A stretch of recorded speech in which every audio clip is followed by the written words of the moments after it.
সাধারণত শনিবার আমরা রাত ৯টার সময় অনুষ্ঠান করি দর্শকের দরবার।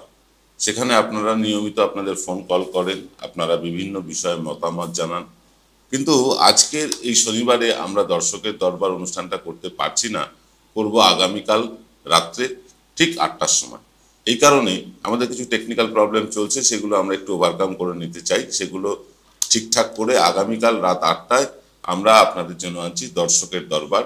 এবং দর্শকের দরবার শুধু আনছি না, সেখানে আনতে চলেছি আরএসএস এর যে গোপন রিপোর্টের কথা আমরা বারবার বলে থাকি, যে আরএসএস সারা ভারতে একটা সমীক্ষা চালিয়েছে। সেই সমীক্ষার ফলাফলে দেখা যাচ্ছে বিজেপি ২১৪র বেশি আসন পাচ্ছে না। এরকমটা তারা আগের বারও করেছিল, সেবারও তারা বলেছিল বিজেপি ১৮০ পাচ্ছে, কিন্তু পেয়েছিল ৩০৩।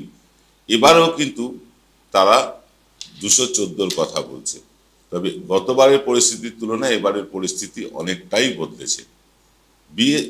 আরএসএস যে তথ্য দিচ্ছে সেই তথ্য এবং আপনাদের ফোন কল নিয়ে হবে আগামীকালের দর্শকের দরবার। আর আজকে বলবো আমরা রাজ্য কথা।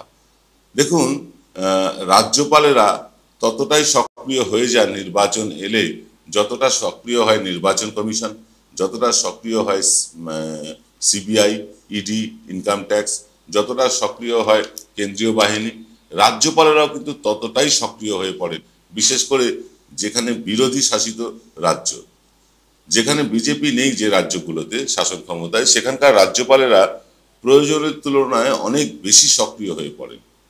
আজকে এই অতি সক্রিয়তা, রাজ্যপালদের এই অতি সক্রিয়তা নিয়েই করব ভোটের হাওয়া অনুষ্ঠান।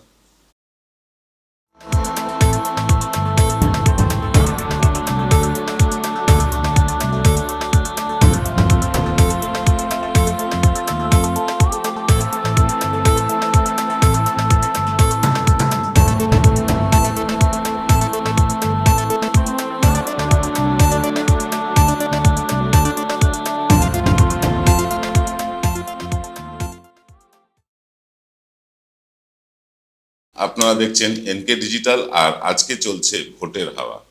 ভোটের হাওয়ায় রাজ্যপাল কথা। রাজ্যপালদের কাজ কি? রাজ্যপাল একটি সাংবিধানিক পদ। রাজ্যপাল কোনো রাজ্যের নির্বাচিত জনপ্রতিনিধি নন। তাকে মনোনয়ন করেন রাষ্ট্রপতি বা কলমে কেন্দ্রীয় শাসক দল। তারা রাজ্যপালের নাম ধাম সুপারিশ করে রাষ্ট্রপতিকে পাঠান। রাষ্ট্রপতি রাবার স্ট্যাম্প মাত্র তিনি সই করে সিলমোহর দিয়ে দেন, তারপর রাজ্যপাল হয়ে যান। রাজ্যপাল হতে কোনো এক্সট্রা যোগ্যতা লাগে না। রাজ্যপাল হওয়ার জন্য আলাদা কোনো যোগ্যতা লাগে না। শাসক দলের পার্টি মেম্বার হলেই রাজ্যপাল হওয়া যায়। এটা আমরা যুগ যুগ ধরে দেখে আসছি, এখনো দেখছি। এই রাজ্যপালের কাজটা কি? রাজ্যপালের কাজ হচ্ছে তিনি রাজ্য সরকারকে বিভিন্ন বিষয়ে পরামর্শ দেবেন, সতর্ক করবেন, সাবধান করবেন, আবার তাদের কাজে সহযোগিতাও করবেন। এটাই তো। কিন্তু দেখা যাচ্ছে রাজ্যপালেরা একটা প্যারালাল রাজ্য সরকার চালানোর চেষ্টা করছেন বিভিন্ন বিরোধী শাসিত রাজ্যগুলোতে। সে তামিলনাড়ু হোক, কেরালা হোক, পশ্চিমবাংলা হোক, যে কোনো রাজ্য হোক, তারা কিন্তু একটা প্যারালাল শাসন ব্যবস্থা কায়েম করতে চাইছেন। অর্থাৎ রাজ্যগুলোর হাত থেকে ক্ষমতা কেড়ে নিয়ে কেন্দ্রের যে এজেন্ট অর্থাৎ রাজ্যপাল, তার হাতে সমস্ত ক্ষমতা তুলে দেওয়ার একটা প্রক্রিয়া চলছে সারা দেশে। এবার ঘটনা হচ্ছে যে বহু রাজ্যের সরকারের সাথে রাজ্যপালের একটা সংঘাত বাঁধছে, আমরা দেখতে পাচ্ছি। পশ্চিমবাংলাও অন্যথা না। মোদী সরকার আসার পরে পশ্চিমবঙ্গ ৩ জন রাজ্যপাল পেয়েছে: কেশরীনাথ ত্রিপাঠী, জগদীপ ধনখড়, সিবি আনন্দ বোস। এর মধ্যে কেশরীনাথ ত্রিপাঠী খুব একটা গন্ডগোলে জড়াননি, রাজ্যের সাথে খুব একটা ঝামেলায় জড়াননি। কিন্তু জগদীপ ধনখড়ের ভূমিকা আপনাদের সকলেরই মনে আছে। তিনি প্রতি পদে রাজ্যকে ধরতেন, পেছন থেকে টেনে ধরতেন। এবং জগদীপ ধনখড়ের একটা বিরাট গুণ ছিল যে তিনি যা কিছু ঘটনা ঘটতো সবকিছু আগে টুইট করতেন। তো জগদীপ ধনখড়ের মতন সবচেয়ে খারাপ রাজ্যপাল পশ্চিমবাংলা এর আগে পায়নি। তারপরে সিবি আনন্দ বোস। সিবি আনন্দ বোস কিন্তু অনেক আশা জাগিয়ে এলেন। তিনি এসে বললেন তিনি নেতাজি সুভাষচন্দ্র বোসের নামে তার পদবি রেখেছেন। ভালো কথা, আমরা খুশি হলাম। তিনি নেতাজি সুভাষচন্দ্রের কায়দায় টুপি পরেন, দেখে খুশি হলাম। তিনি বাংলা শিখতে চাইলেন, বাংলা টিচার রাখলেন, সেটা শুনেও খুশি হলাম যে তিনি বাংলা সংস্কৃতিকে আত্মস্থ করতে চাইছেন। কিন্তু তারপর কি হলো? তারপর যা হলো সব চোখের সামনে আছে, বলবো একটু একটু করে। তার আগে বলি, তামিলনাড়ুর রাজ্যপাল এন রবি, তিনি মুখ্যমন্ত্রীকে চিঠি দিয়ে, তামিলনাড়ুর মুখ্যমন্ত্রীকে চিঠি দিয়ে একজন মন্ত্রীকে সরানোর জন্য সুপারিশ করেন। পরে অবশ্য সুপারিশের 4 ঘন্টার মধ্যে তা ফিরিয়েও নেন, কারণ স্বরাষ্ট্র মন্ত্রক থেকে তাকে জানিয়ে দেওয়া হয় যে রাজ্যপালেরা এরকম মন্ত্রী অপসারণের ব্যাপারে কোনো সুপারিশই করতে পারেন না। পশ্চিমবঙ্গের রাজ্যপাল নির্বাচন চলতে চলতেই তিনি একই ভুল করে বসলেন সিভি আনন্দ বোস। রাজ্যের উচ্চশিক্ষামন্ত্রী ব্রাত্য বসুকে মন্ত্রিত্ব থেকে সরিয়ে দেওয়ার সুপারিশ করলেন মুখ্যমন্ত্রী মমতা বন্দ্যোপাধ্যায়ের কাছে। কেন এরকম তুগলকি আচরণ করছেন রাজ্যপাল? এর একমাত্র কারণ হচ্ছে কেন্দ্রের হিন্দুস্তান নীতি।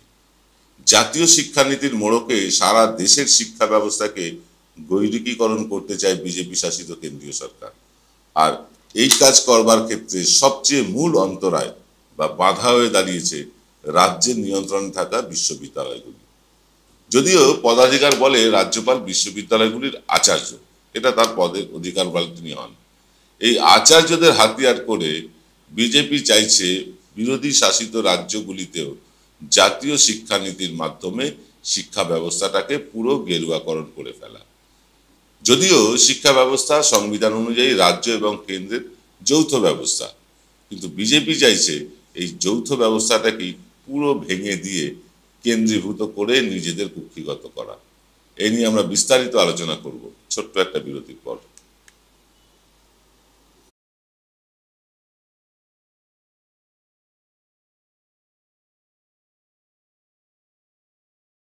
জয়গুরু রত্নভান্ডার জ্যোতিষ সেবা, এখানে গোল্ড মেডেলিস্ট জ্যোতিষী বসেন। হাই কোয়ালিটির আসল গ্রহরত্ন সবচেয়ে কম দামে এখানে পাওয়া যায়। স্থান বেলঘড়িয়া রানীপার্ক বটতলা 2 নম্বর রেলগেটের নিকটে। 9681345722 এবং 9007778922। ফিরলাম বিরতির পর। আপনারা দেখছেন এনকে ডিজিটালের সান্ধ্য অনুষ্ঠান ভোটের হাওয়া।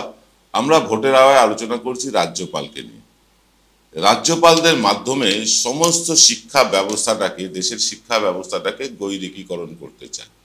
বহু রাজ্যে আমরা দেখেছি সেখানে কিন্তু মানে এমন এমন বিষয় পড়ানো হচ্ছে যা বর্তমান বিজ্ঞান ব্যবস্থার সাথে, বিজ্ঞানের সাথে কখনোই তা মেলে না।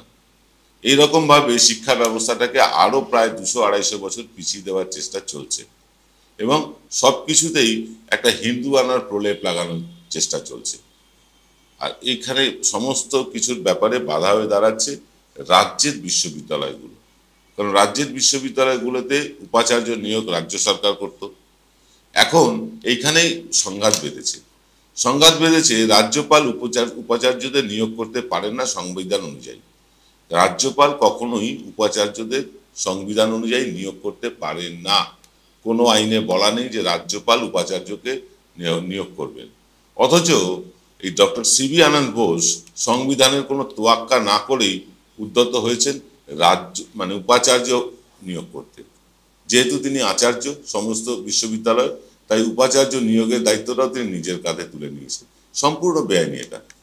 রাজ্যপাল সিভি আনন্দ বোস খামখেয়ালি সিদ্ধান্ত নেবার ফলে আজও কিন্তু রাজ্যের বিশ্ববিদ্যালয়গুলোতে স্থায়ী উপাচার্য নিয়োগ করা সম্ভব হচ্ছে না, সম্ভব হয়নি। একেবারে মোহাম্মদ বিন তুগলকের মতন করে যখন ইচ্ছে যখন তখন বিভিন্ন উপাচার্যকে জানিয়ে দিচ্ছেন তিনি আর উপাচার্যের পদে নেই। একটা উদাহরণ দিই, কোনো উপাচার্যকে তিনি মধ্যরাতে মেল করে জানিয়েছেন আপনি আর উপাচার্য নেই। ভাবুন, মধ্যরাতে মেল করে জানিয়ে দিচ্ছেন আপনি উপাচার্য নেই। যে ভদ্রলোক আগের দিন পর্যন্ত উপাচার্য হিসেবে কাজ করে এলেন, তিনি পরের দিন সকালবেলা আর কলেজে যেতে পারবেন না, বিশ্ববিদ্যালয়ে যেতে পারবেন না উপাচার্য হিসেবে। এরকম তুগলকি সিদ্ধান্ত তিনি নিচ্ছেন। রাজ্যপাল দায়িত্ব নিয়ে, একেবারে বলছি, রাজ্যপাল একদম দায়িত্ব নিয়ে পশ্চিমবঙ্গের শিক্ষা ব্যবস্থার মেরুদণ্ডটা ভেঙে দিতে চাইছেন, 12টা বাজিয়ে দিতে চাইছেন।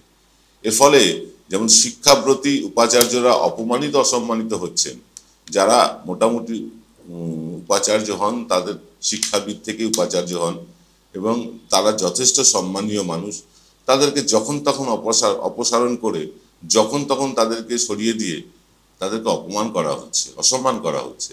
একইভাবে এই নৈরাজ্যের ফলে ছাত্রছাত্রীদের অভিভাবক যারা অভিভাবক তাদের মধ্যেও কিন্তু একটা চূড়ান্ত হতাশা দেখা দিয়েছে। অনেকেই সরকারি বিশ্ববিদ্যালয় থেকে ছেলে মেয়েদের সরিয়ে নিয়ে যাচ্ছেন বেসরকারি বিশ্ববিদ্যালয়ে, কারণ সেখানে অন্তত রাজনীতিটা নেই এই ধরনের। কেন্দ্রীয় সরকার কি রাজ্যপালদের মাধ্যমে বেসরকারি শিক্ষা প্রতিষ্ঠানগুলোকেই প্রাধান্য দিতে চাইছেন? আমরা জানি না। এটা কি কোনো কায়দা? সবকিছু যেমন বেসরকারিকরণ হয়ে যাচ্ছে, এয়ারপোর্ট হয়ে যাচ্ছে, রেল চলে যাচ্ছে, বিমা চলে যাচ্ছে, সেরকম কি শিক্ষা ব্যবস্থাটাও বেসরকারি হাতে তুলে দিতে চাইছে এই রাজ্যপালদেরকে হাতিয়ার করে? বলতে পারবো না। কিন্তু মানে এই প্রবণতা আদতে সরকারি শিক্ষা ব্যবস্থাকে ধ্বংস করে দেওয়ার জন্য কিন্তু যথেষ্ট। উচ্চশিক্ষাকে বেসরকারি ব্যবসায়ীদের হাতে তুলে দেওয়ার চেষ্টা বিজেপি শাসিত কেন্দ্রীয় সরকার করছে কিনা তা আমাদের জানা নেই, কিন্তু মনে হচ্ছে কিন্তু তারা সুচতুরভাবে রাজ্যপালদের মাধ্যমে সরকারি যে বিশ্ববিদ্যালয়গুলো আছে তাতে একটা নৈরাজ্য সৃষ্টি করার ফলে ছাত্রছাত্রীরা বেসরকারি প্রতিষ্ঠানে চলে যেতে বাধ্য হবে। শুনলে অবাক হবেন যে পশ্চিমবঙ্গে দুটি বিশ্ববিদ্যালয়ের উপাচার্য এখন একজন বিচারপতি। ভাবুন, একজন প্রাক্তন বিচারপতি হচ্ছেন দুটি বিশ্ববিদ্যালয়ের উপাচার্য। একজন প্রাক্তন বিচারপতি কিভাবে একটা বিশ্ববিদ্যালয় চালাতে পারেন? হ্যাঁ, পারেন, যদি সিভি আনন্দ বোসের মতন অর্ধন উন্মাদ রাজ্যের সাংবিধানিক প্রধান হয়ে আসেন। এরপরে হয়তো দেখবেন কোনো একজন ডাক্তার বা শুভেন্দুর মতন কেউ একজন বিশ্ববিদ্যালয়ের উপাচার্য হয়ে বসেছেন, কারণ তারা হচ্ছে গিয়ে মোদিজির ভক্ত, তারা হচ্ছে গেরুয়া শিক্ষা ব্যবস্থায় বিশ্বাস করে। এরকম হতেই পারে। শিক্ষা জগতে মানে কেউ যার প্রশাসনিক অভিজ্ঞতা আছে কিভাবে শিক্ষা জগৎকে চালাতে হবে, শিক্ষা প্রতিষ্ঠানকে চালাতে হবে, তাদের কি আর বিশ্ববিদ্যালয় চালাতে দেওয়া হবে ভবিষ্যতে? মনে তো হচ্ছে না। এইরকম শুভেন্দু, কোনো প্রাক্তন বিচারপতি, কোনো ডাক্তার, কোনো প্রাক্তন ইঞ্জিনিয়ার, কোনো প্রাক্তন সাংবাদিক, তারা উপাচার্য হয়ে বসবেন। শিক্ষাবিদদের দরকারটা কি? বিচারপতিকে উপাচার্য নিয়োগ করে মানে সেই দিকেই কি ইঙ্গিত করছেন আমাদের মহামহিম?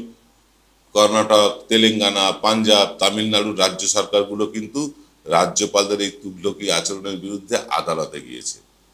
খুব আশ্চর্যের ব্যাপার, পশ্চিমবঙ্গ সরকার কিন্তু এ ব্যাপারে মুখেই মারিতং জগৎ নীতি নিয়েছে। তারা মুখে ঝগড়াঝাটি করছে, গরমা গরম বিবৃতি দিচ্ছে, এইসব করেই খালাস। খুব অত্যাশ্চর্যভাবে সংবিধান লঙ্ঘন করার পরেও রাজ্যপালকে পশ্চিমবঙ্গ সরকার আদালত পর্যন্ত টেনে নিয়ে যাচ্ছে না। এটা একটা আশ্চর্যের ব্যাপার। সেটিং এর গন্ধ পাচ্ছেন? আমিও পাচ্ছি। যাই হোক, সুপ্রিম কোর্টের প্রধান বিচারপতি DY চন্দ্রচূড় সহ একাধিক বিচারপতি বারবার রাজ্যপালদের কিন্তু নিজেদের গণ্ডির মধ্যে থাকার নির্দেশ দিয়েছেন। এখতিয়ারের বাইরে গিয়ে মানে কোনো কাজ করতে যাতে না জানতে সেজন্য বারবার হুঁশিয়ারি দিয়েছেন।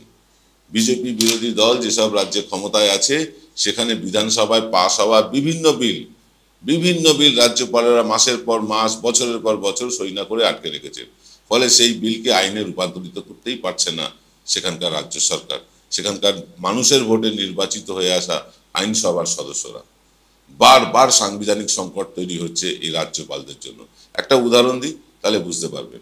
হাওড়া এবং বালি আগে ছিল একটাই পুর নিগম। রাজ্য সরকার তাদের প্রশাসনিক কাজের গতি আনার জন্য হাওড়া পুরসভার থেকে বালিকে আলাদা পুরসভা করবে বলে বিধানসভায় একটা বিল আনলেন। সেই বিল পাশও হয়ে গেল। তৎকালীন রাজ্যপাল জগদীপ ধনখড় সেই বিলে সই করলেন না, ফেলে রাখলেন। আটকে গেল দুই পুরসভার ভোট। শিবপুর, দক্ষিণ হাওড়া, উত্তর হাওড়া, মধ্য হাওড়া, বালি, এই পাঁচটা বিধানসভার বিস্তীর্ণ অঞ্চল এই পুরসভার মধ্যে পড়ে। ধনখড় সাহেব তারপর চলেও গেলেন। এলেন কে? সিভি আনন্দ বোস। তিনিও হাওড়া বালির পুরো বিলে সই না করে আজও ফেলে রেখেছেন। ফলে এই দুই এলাকায় দীর্ঘ 6 বছর ধরে কোনো কাউন্সিলর নেই। স্থানীয় একজন কাউন্সিলর থাকলে মানুষের কত সুবিধে হয়, বিভিন্ন সার্টিফিকেট, শংসাপত্র তার কাছ থেকে পাওয়া যায়। এখন ছুটতে হয় হয় বিধায়কের অফিসে, না হয় সাংসদের অফিসে। স্থানীয় মানুষ কিন্তু নাভিশ্বাস উচ্চই করতে করতে। পুরো পরিষেবাকে মনিটর করবার মতন স্থানীয় স্তরে, পাড়া স্তরে কেউ নেই। ব্যাহত হচ্ছে পুরো পরিষেবা। আর এই সুযোগে এক শ্রেণীর পুরো কর্মচারীদের প্রশ্রয়ে একাধিক বেআইনি ফ্ল্যাট তৈরি হয়ে গিয়েছে এইসব অঞ্চলে। স্থানীয় কাউন্সিলর না থাকার ফলে প্রমোটারদের পোয়াবার।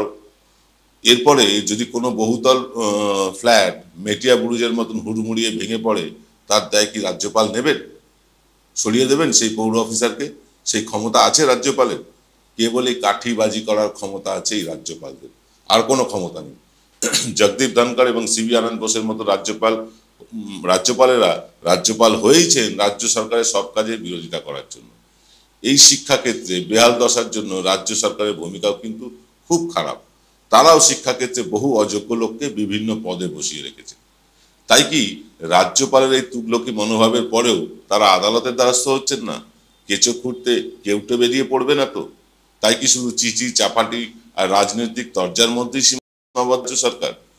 এই রাজ্যপাল বনাম রাজ্য সরকারের এই লড়াইতে হয়তো দুপক্ষের কিছুটা রাজনৈতিক লাভ হচ্ছে, কিন্তু আখেরে ক্ষতি হচ্ছে বাংলার গৌরবময় শিক্ষা ব্যবস্থা। কি মনে করেন আপনি? কমেন্ট করে জানান। আর আপনাদের একটা কথা বলে রাখি, আগামীকাল রাতে বিশেষ অনুষ্ঠান, আরএসএস এর গোপন যে সমীক্ষা, সেই সমীক্ষা লিক হয়ে গিয়েছে, সেই কাগজ আমাদের হাতে এসে গিয়েছে। কালকে একদম রাজ্য ধরে ধরে কোন রাজ্যে বিজেপি কত আসন পেতে পারে, আরএসএস এর সমীক্ষা, তার সাথে ছোট ছোট ইউটিউব চ্যানেলের সমীক্ষা, সব মিলিয়ে একটা বিশেষ সমীক্ষা দেখাবো সারা ভারতে বিজেপির অবস্থান কি। এটা জানতে হলে আগামীকাল রাত 8টার অনুষ্ঠানটা দেখতে ভুলবেন না। হ্যাঁ, সেখানে লাইভ অনুষ্ঠানও থাকবে, আপনারা ফোন করে আপনাদের মতামত দিতে পারবেন। আজ এই পর্যন্ত, সকলে ভালো থাকুন, নমস্কার।